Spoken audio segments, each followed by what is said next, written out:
Suruhanjaya Pencegahan Rasuah Malaysia menahan bekas Ketua Setiausaha Politik Kanan Perdana Menteri Datuk Seri Syamsul Iskandar Mohamad Akin bagi membantu siasatan berhubung dakwaan rasuah melibatkan ahli perniagaan. Korang tahu tak, setiap tahun negara akan hilang berbilion ringgit.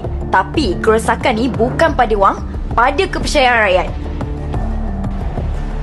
Korang tahu tak, apabila pemimpin politik atau korporat terlibat dengan rasuah, keyakinan rakyat mula runtuh, institusi menjadi lemah, pembangunan terbantut dan masa depan negara akan tergadai. So, inilah kisah sebenar ketamakan.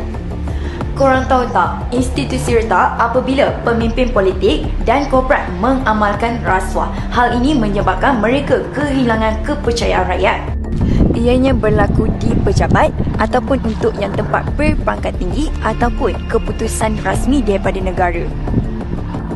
Jenayah ini selalunya terancang, senyap dan kerosakan berlaku daripada dalam. Bayangkan, projek syarikat awam diberikan kepada kroni tapi akhirnya bocor dana dan syarikat yang sepatutnya menanggung risiko, rakyat yang sepatutnya menikmati, akhirnya menjadi mangsa. Integriti bukanlah pilihan, ia adalah asas kepercayaan rakyat.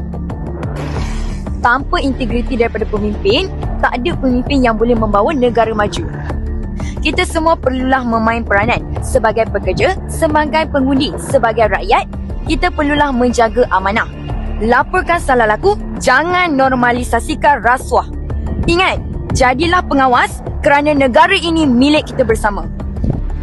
Integriti kita, masa depan negara, tolak rasuah, tolak ketamakan.